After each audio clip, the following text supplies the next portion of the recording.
We're going to start with Iran stuff. Like, I know that we had a brief stint, a very brief stint of Iran not being the most important thing going on when that one dude allegedly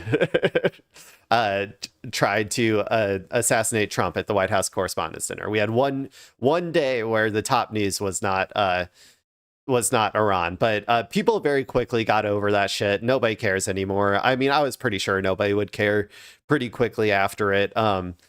You know, like I've said before, we've normalized violence so much in this country. And I've seen this, you know, this whole song and dance happen multiple times now with Trump. So, yeah, I was pretty sure that people wouldn't care within a few days, and I was correct. So, so we're going to start with the real stuff that matters, which is Iran news. So I guess we'll just start with this video. This is going to be Fox News. We're starting off hot. We're starting off with Fox News.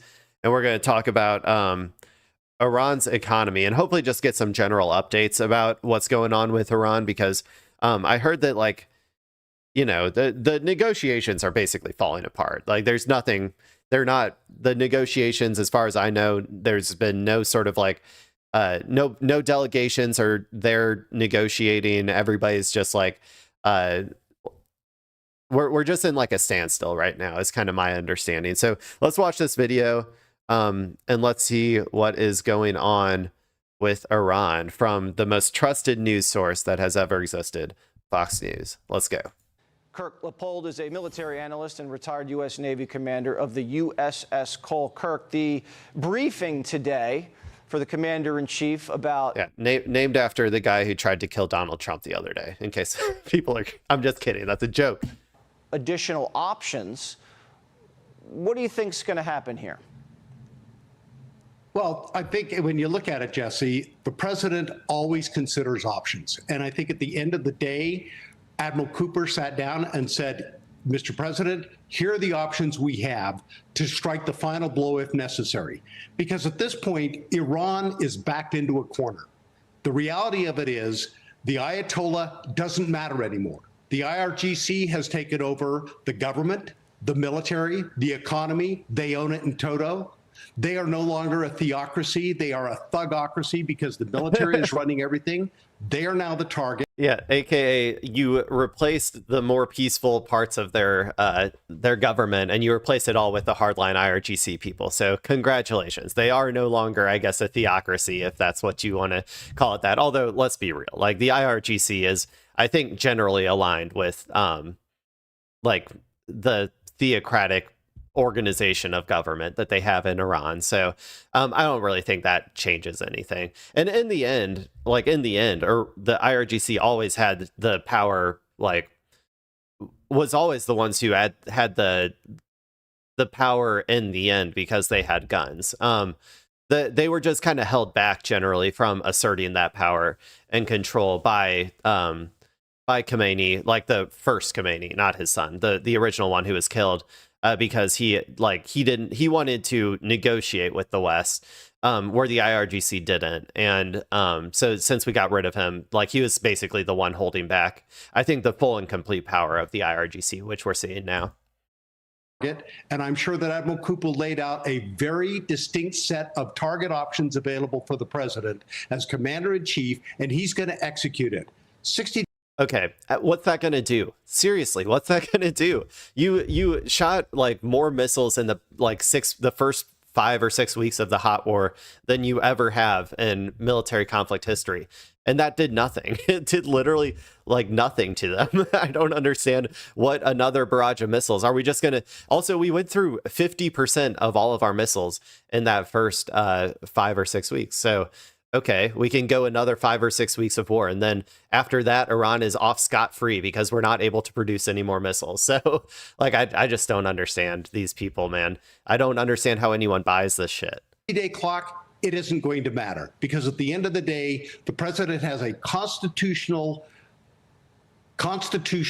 responsibility for the national security of the United States. And to date, he has executed it almost flawlessly.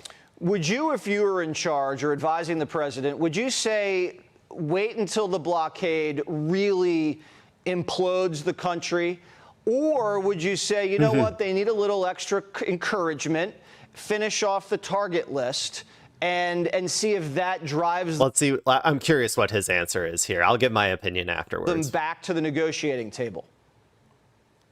I think at the end of the day, Jesse, what you're going to see is between the military and the commander-in-chief, they're going to pick the correct timing. We want to do it when we think it is going to have the maximum impact on the Iranian leadership and especially the IRGC to ensure that they understand we are here for the duration. We are going to ensure that you do not get a nuclear weapon nor have any nuclear program because you've shown that you're irresponsible with it. See, the problem is that either way, they're screwed. Either way, America is screwed. America can't outlast Iran. There's literally no way that America could possibly outlast Iran in a situation where no oil is getting onto the markets. Now, there is some oil getting onto the markets through either shadow fleets or land routes. It might not be as much as before. And there's still probably going to be global shortages that raise the prices, both in America and abroad. But like, yeah, there's whether you decide to go back into the hot war or not, the only like thing that could potentially change like the actual strategic trajectory, and even then I don't think it necessarily would be a full ground invasion, like a full ground occupation, go full Afghanistan style occupation on Iran. Then at least in the interim, if you were able to do that in the interim, you would then be able to maintain that like technically like indefinitely or for a long time until it was so politically toxic in America that you had to pull out like we did in Afghanistan. So yeah, there's just no options here, man. And everybody pretending like there are is just they're living in a fantasy world. We need to also press for the ballistic missile program to be dismantled, proxy groups to be done, and the Strait of Hormuz to be open. Whatever is going to achieve those options in the yeah, what are going to achieve those options? How are you? Tell me exactly how America is going to achieve those. I'm serious. Like I cannot think of a conceivable way that America is going to open up the Strait of Hormuz. How are you going to do that?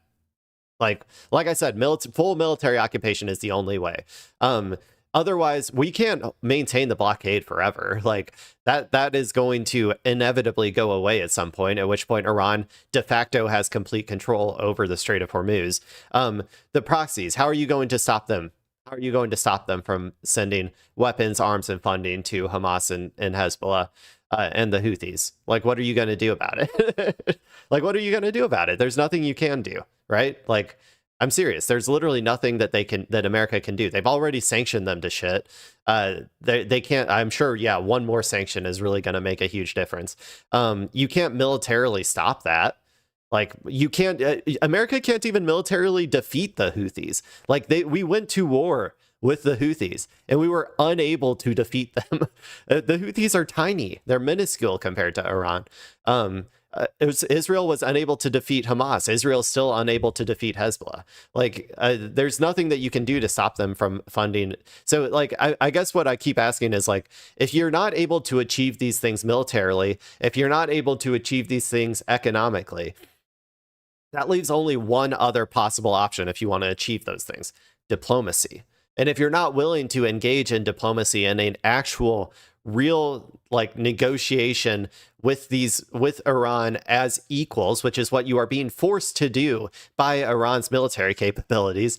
If you're not willing to do that, well, then there's nothing you can do. Then they will have control over the Strait of Hormuz. They will continue to send funding to Hamas and Hezbollah and the Houthis. They will continue to build up their nuclear enrichment if they so choose. Like, there's nothing you can do about it. So I don't know. Yeah, they just live in a fantasy world, and this is just clear, obvious propaganda. I don't know why I decided to start with a Fox News video. I guess I just wanted to, krill myself or whatever. But it's just hard. It's hard, man. It's hard watching it first thing in the morning. Timing for doing it.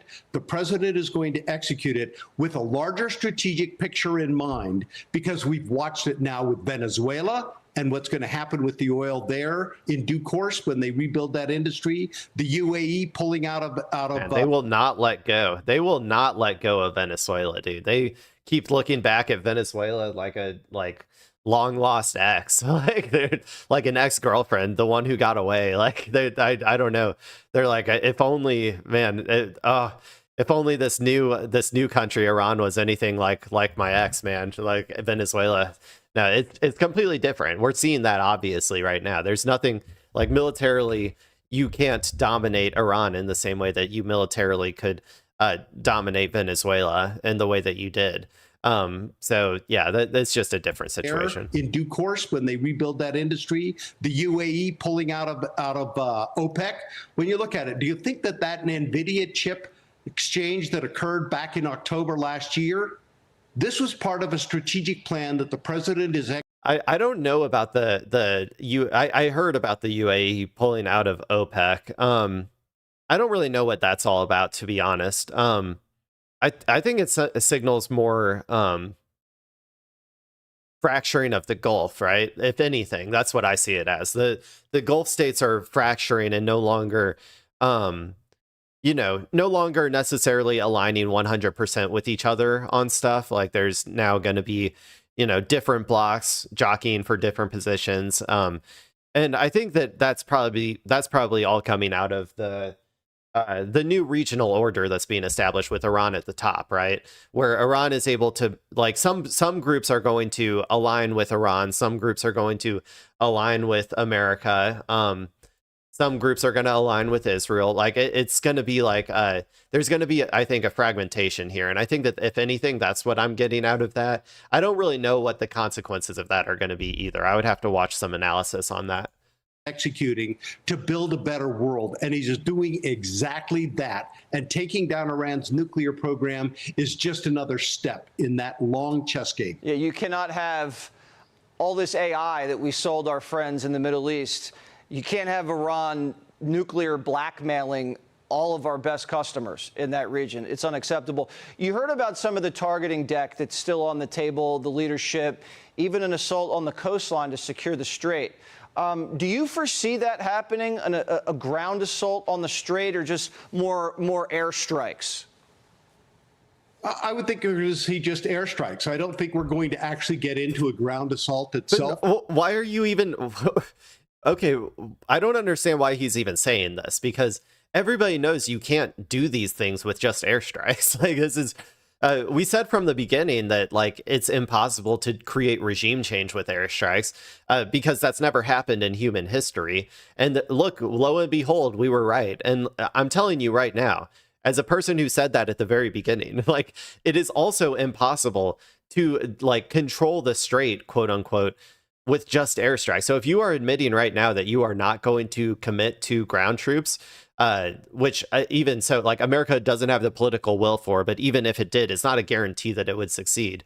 But you're just straight up admitting that, okay, Iran is just going to have control of the strait. Like this is a ridiculous. He shouldn't have said that, to be honest. He should have said, we'll see what the president decides, or kept it ambiguous, because anyone with half a brain understands that you can't accomplish any of these military objectives with airstrikes alone. I would think he just airstrikes. I don't think we're going to actually get into a ground assault itself.